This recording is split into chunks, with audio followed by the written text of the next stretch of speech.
hasta las 10 de la mañana aquí en Latina 88.7 FM.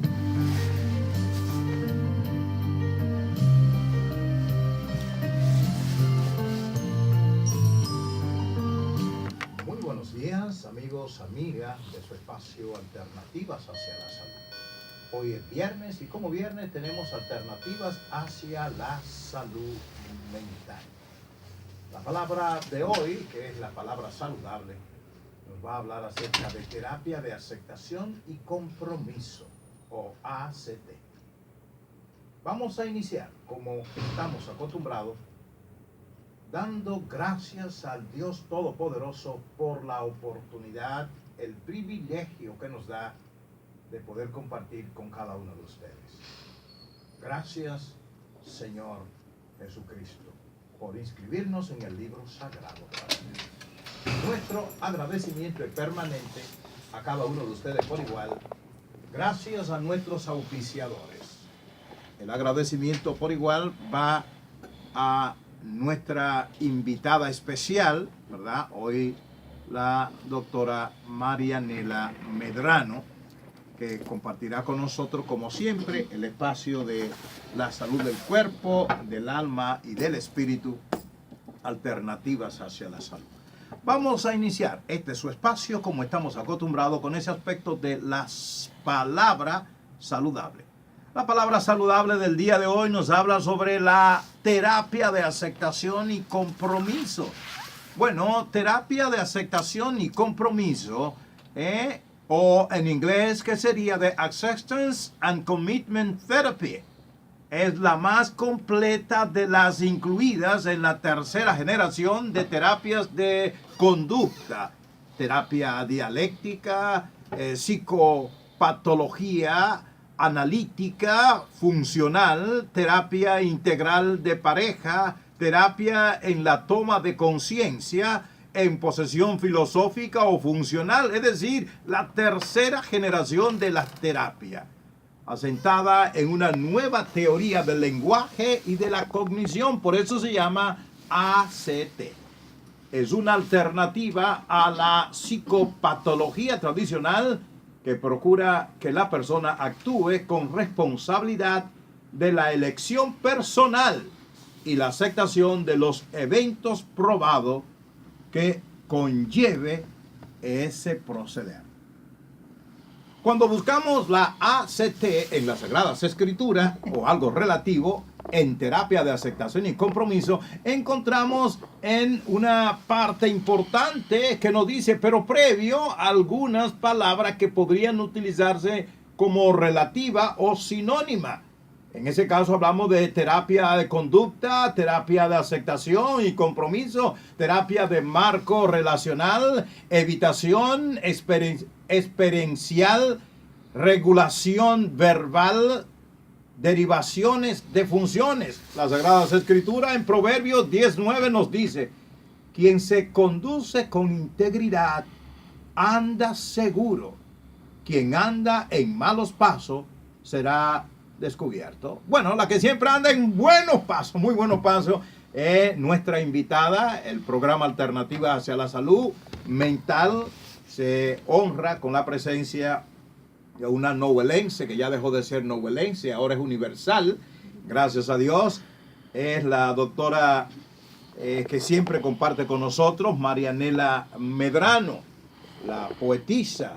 No sé nada más por qué le llaman poeta. Bueno, allá en Medellín le llamaron poeta, allá en los Estados Unidos, de manera especial en Los Ángeles, en California, pero más que todo en Miami, en Florida, que la han dispensado hasta con una calle en su honor.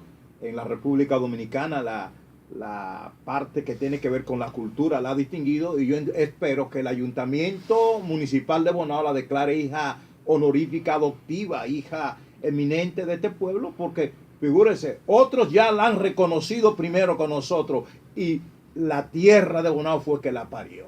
Así que vamos a reconocerla aquí también. Doctora, para nosotros es un honor saludarla y dar salud. Mucho gusto en saludarle, y el programa Alternativas hacia la Salud, programa que dirigimos conjuntamente con la doctora Luisa Figuereo, médico psiquiatra, terapeuta familiar y de pareja, que en este momento anda en compromiso en Santo Domingo, pero que nos está siguiendo a través de las redes sociales.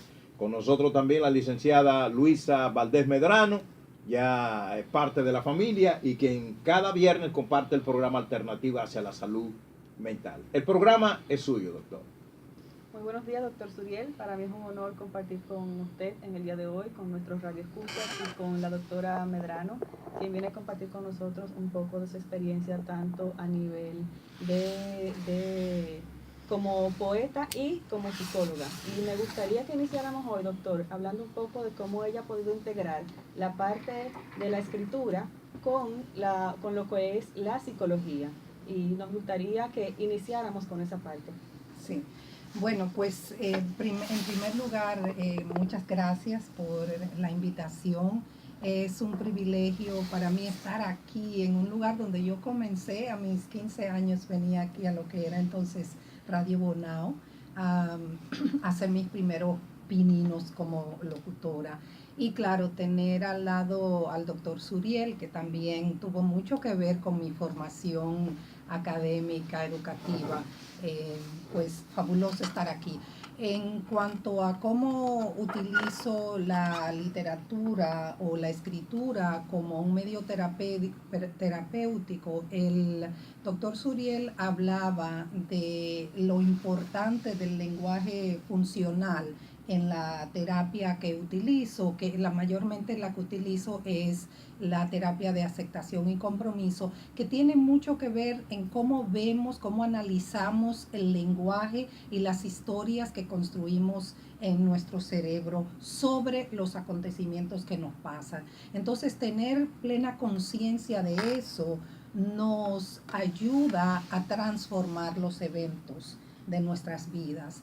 De ahí que la gente pueda tener un impacto inmediato en sus estados de ánimos a través de revisar las historias que están construyendo, las palabras que están escogiendo para diseñar las historias de los eventos que le pasan en el diario vivir. Excelente. Pero me gustaría saber cómo fue el inicio de mezclar la psicología con la escritura, porque tenemos conocimiento de que su primera, no vamos a decir carrera, porque esto es para toda la vida, el asunto de la escritura, usted fue primero... No solamente primera carrera, sino que ha ganado títulos y premios, reconocimiento nacional e internacional, incluyendo aquí en República Dominicana lo que es la Feria del Libro, pero en Medellín por igual, en Florida, en Miami, es decir, es una escritora, como dije al inicio, que nació en Bonao, la tierra la parió aquí, pero ahora es universal. A propósito, quiero también ahí mismo agregar que la ingeniera Kenia Benita está con nosotros desde Santo Domingo, el programa ampliado de inmunización, el doctor Dicen también, la doctora Luisa Figueiredo desde Santo Domingo sigue el programa y compartimos cómo la logoterapia, el habla, el vocabulario, las palabras y cómo combinar, que sería la parte, cómo combinar la poesía con la terapia, cómo combinar la escritura con la terapia, cómo combinar el verbo escrito y hablado con el sentimiento, la percepción que tenemos y el sufrimiento, doctora. Sí, tiene mucho que ver con prestar atención en cómo los vocablos, vamos a decir, que se generan en el cerebro nos inducen a tener ciertos comportamientos. Entonces, yo creo que ese es el mecanismo más directo. Ahora bien, yo llegué a esto porque me di cuenta, como ustedes ya señalaron, que soy escritora desde que tengo uso de razón. Yo me daba cuenta de que cuando yo escribía, cuando le daba forma a un sentimiento, cuando le daba textura a una emoción a través de la palabra, existía una especie de alivio. Entonces, yo quise trasladar eso a mi situación en el campo clínico. Lo que pasó fue que cuando yo intenté hacer eso, entonces un día buscando en el internet me di cuenta de que ya existía la Federación Nacional en los Estados Unidos de Bibliopoetry Therapy, que es una fundación que da certificación para usar la terapia como manejo, para usar la poesía como terapia. Entonces es muy sencillo.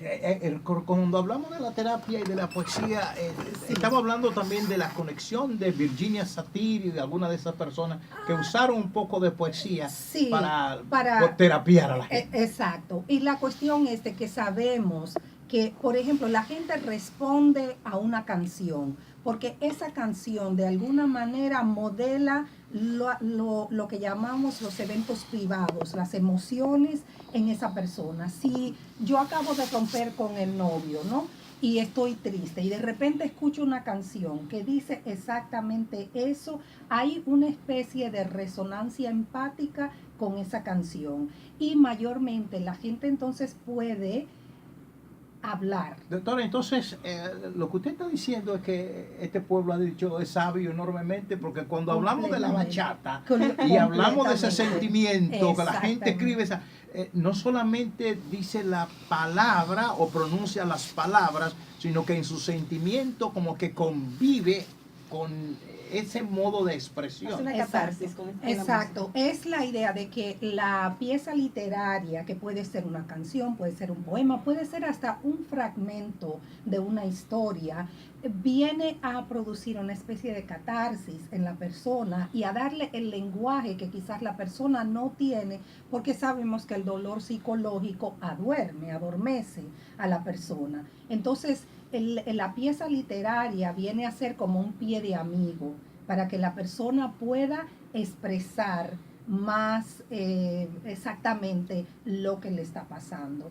Y al yo darme cuenta de que existía un entrenamiento formal de eso, decidí hacerlo y comencé también a trabajar con diferentes poblaciones, por ejemplo, los envejecientes que tienen tanto que decir, porque es una mudanza que existe, una mudanza emocional y física en términos de que todo cambia en la vida de la persona.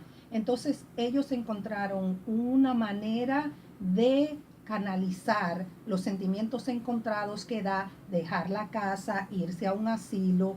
Eso, por ejemplo, ¿no? Trabajando con los envejecientes, con los adolescentes que también están en un estado de transición entre la niñez y la adultez. También encontré que fue un modo muy efectivo de ayudarlos a ellos a negociar esas transiciones. ¿Cuál fue qué quiso usted comunicar cuando como diosa comenzó a hablar y ver ese tubérculo indígena nuestro como la yuca usada cuando escribe La diosa de la yuca? Bueno, Las diosas de la yuca fue un libro que vino como resultado de mi investigación para la tesis de doctorado.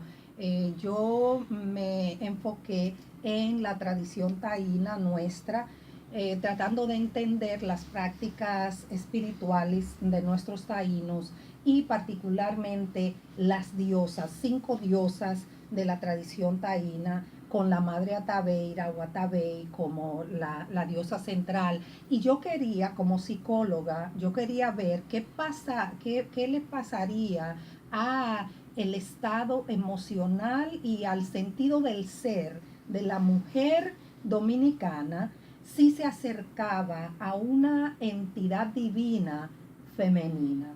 Porque mi tesis era que la autoestima de la mujer iba a realzarse al tener ese espejo femenino que le devolviera la imagen. En el caso que la mujer dominicana se acerca a la Virgen de la Alta Gracia, eso impacta más o menos sobre exactamente. Y la Atabeira y Alta Gracia tienen mucho en común, porque ya saben que las culturas se entrecruzan. Entonces, cuando yo hacía la investigación para mi tesis, también iba, porque siempre utilizo la poesía como una manera de digerir lo que estoy aprendiendo. Entonces, a medida que iba haciendo las investigaciones, también iba escribiendo poemas. ¿Cuáles de sus poesías, si es posible, además de escribirlas, si podría recordar algún verso de alguna de esas poesías, que nos den una idea práctica de ese conocimiento, de esa condición cognitiva de la que nos habla. No, por desgracia, yo no me sé ninguno de mis poemas de memoria. Voy a compartir con usted entonces algo que escribí ya en un momento de dolor, de reconocimiento, en un tren yendo desde Nueva York a otro estado, que decía aprender no aprendiendo. Dice, aprendí a comer ayunando, aprendí a trabajar sin trabajar, aprendí a comer ayunando y aprendí a ver ya ciego. Aprendí en el pasado, en el presente, aprendí a trabajar en la ignorancia, mi propia ignorancia. Aprender no aprendiendo, aprendí a caminar parado, aprendí a comer ayunando y aprendí a ver ya ciego. O sea, ¿cómo expresaba el dolor Suriel, y la parte interna? Sí, y usted me ha regalado un poema perfecto para la terapia a través de la poesía, porque lo que buscamos, este es un poema perfecto. Lo que usted está haciendo es retratar, es como una radiografía de lo que es la terapia de aceptación y compromiso. Si vemos en el 70 y tanto, todavía estaba por venir, regresar a Bonao, que comencé a buscar ayuda por todas partes y nadie me la negaba. Entonces le mandé una carta a los norteamericanos, una al gobierno, a todos los gobiernos del mundo, un muchachito con deseo de superación, 72, 71. Y al ver que nadie me hizo caso, entonces escribí algo que decía: que todos me ignoren, que crean que no existo, que me busquen y no me encuentren porque ya no existo, que si existas en tierra porque en ideas todo me han tratado como muerto. De mí se han olvidado los ojos azules, los castaños, los negros, me han olvidado el bien y el mal y solo me recuerdan aquellos que son ciegos y aún estando ciegos no me quieren mirar. Pues muy bien. Entonces, lo que usted está escribiendo encaja muy bien en este tipo de terapia de que estamos hablando, que es la aceptación de las cosas que no se pueden cambiar. Y eso es parte de lo importante, porque por el hecho de escribir esas cosas, a lo mejor estoy vivo. Si no expresa ese sentimiento y se acepta su realidad tal y como es, por eso mucha gente se suicida y se van del medio, porque no hay modo de canalizar. Porque el mecanismo es de que cuando escribimos algo, estamos como sentándonos a mirar, nos convertimos en espectadores de nuestros sentimientos, de nuestras vidas, ¿no? Entonces, cuando primero el leer la pieza literaria que se le da a la persona, le da una especie de guía. Sí, segundo, cuando la persona escribe, también se distancia de los sentimientos para poderlos ver mejor. Y ahí es donde radica la parte terapéutica y la sanidad mental, ¿no? Doctora, ¿cómo se siente usted al tener dentro de su familia una persona como la licenciada Luisa Valdés Medrano, que sigue los pasos suyos en esa parte? ¿Cómo se siente usted con ese familiar que también? Con ella siempre súper orgullosa, porque más que mi sobrina es como mi hija. Entonces, verla a ella hacer el trabajo tan hermoso que está haciendo es definitivamente un motivo de orgullo, de satisfacción, que casi ni se puede poner en palabras. ¿Y qué diríamos de la sobrina? ¿Qué dice sobre la tía? Y admiradora. Realmente para mí es un ejemplo a seguir. Sigo su trabajo desde que era, bueno, como familia, desde que era escritora, me gusta mucho su trabajo y al saber de cómo ella ha utilizado las dos áreas que ella trabaja, pues es algo que realmente me llena de orgullo poder tus dos carreras, poder trabajarlas al mismo tiempo. Y tengo una pregunta con esto. En comparación con otro tipo de terapia, me gustaría saber el resultado de la mejoría de los pacientes comparado con otro tipo de terapia. Bueno, la cuestión con esto es de que la terapia que hacemos a través de la escritura está conectada muy cercanamente a la terapia cognitiva conductual, ¿no? Porque es lo cognitivo, lo que está haciendo la mente con las acciones, ¿no? Entonces sabemos que la terapia cognitiva conductual es una de las terapias más efectivas. Entonces el porcentaje es muy alto de personas que logran deshacerse no de las cosas negativas, porque otra vez, los eventos negativos de nuestras vidas, como la muerte, la pérdida, no son cosas que se pueden evitar, son cosas que siempre van a estar en la vida. Pero lo que hace la persona es poder saber en quién, poder adivinar, describir en quiénes se convierten ellos ante esas circunstancias y cuáles son las opciones que tienen para salirse de esas circunstancias. Vamos a darle las gracias por igual a Miguelina Tolentino Valdés, que sigue el espacio, a Guillermo Bonifacio por igual, a Brady Abreu, que es el presidente del Sindicato Nacional de Trabajo de la Prensa aquí en Bonao, y que sigue también este extraordinario programa con la participación de la doctora Marianela Medrano, invitada especial de su espacio, Alternativas hacia la Salud Mental. Muchísimas gracias por la sintonía. Me gustaría también saber, en caso de una persona que nunca en su vida ha escrito nada, que nunca ha estado cerca de la literatura, que nunca ha leído un libro y va a su consulta y le hablamos de este tipo de terapia y tiene que empezar a escribir, ¿cómo se maneja esta parte?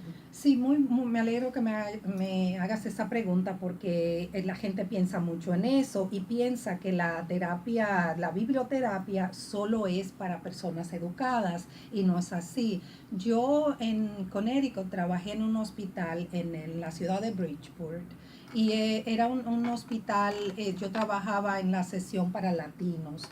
Entonces, desgraciadamente teníamos una cantidad enorme de analfabetos dentro de eso. Y fue quizás el programa donde yo pude hacer terapia, biblioterapia más efectivamente. Porque no es solamente la escritura. Yo sé que estamos hablando de terapia a través de la escritura, pero todo lo que se necesita es esa pieza literaria para que detone una reacción de la persona. Entonces, lo que yo hacía, por ejemplo, era usar la pieza y entonces hay como 5 pasos que hacemos de preguntas, es un modo muy socrático en cierta manera, de hacer preguntas para generar reflexiones. Y yo iba tomando notas y luego al final entonces se leía la pieza y se podía ver el orgullo, ¿no?, en los pacientes de haber creado, de haberle podido dar palabras a sus sentimientos. Entonces, yo escribí, por cierto, un ensayo que se puede acceder a través del internet sobre eso, está en inglés, pero fue publicado en una revista científica que se llama The Journal of Sound Play Therapy, y ahí está ese artículo donde yo hablo de cómo para hacer biblioterapia no se necesita que las personas tengan conocimiento de la escritura, que no necesitan saber escribir, sino poder conectarse. Es todo lo que se necesita. Doctora, cuando usted dice biblioterapia, y si la gente no quiere saber de la Biblia, ¿funcionaría esa terapia? Bueno, no tiene nada que ver con la Biblia, sino con bibliografía, que es los libros. La biblioterapia se inició porque en las bibliotecas, las bibliotecarias tendían a darle a los usuarios libros específicos para leer y notaron que les iba muy bien, que si alguien venía a la biblioteca y hablaba como que se sentía de otra manera, la bibliotecaria decía, ¿por qué no te lees este libro? Entonces notaban el alivio que leer, la lectura causaba. Entonces de ahí fue que comenzó en realidad. Se refiere a la lectura como un medio de terapiarse. De afianzar el autoconocimiento, el autoexamen, ¿no? Muy bien. Sí. Tengo una pregunta con respecto, bueno, en este programa hemos hablado ya varias veces sobre la terapia de duelo o el acompañamiento en duelo, tanto duelo por pérdidas humanas, por pérdidas materiales, por catástrofes.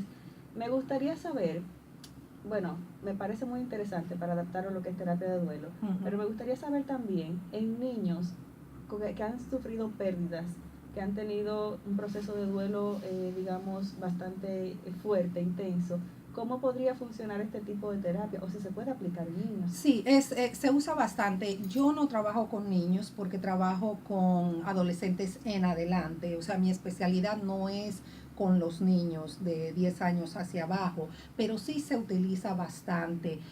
También, como ya sabemos en el mundo, pero particularmente en los Estados Unidos, se ha desarrollado una gama amplia de terapias que están afianzadas o afincadas en las artes.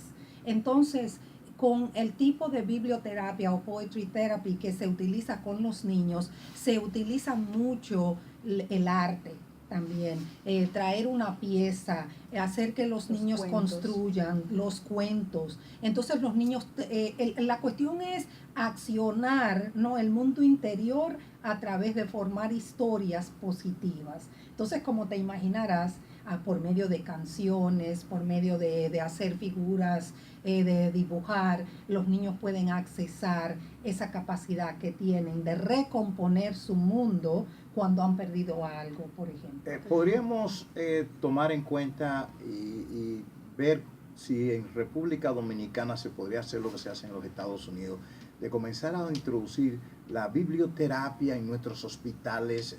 ¿Habría alguna posibilidad? ¿Usted cree que eso resultaría aquí en algo?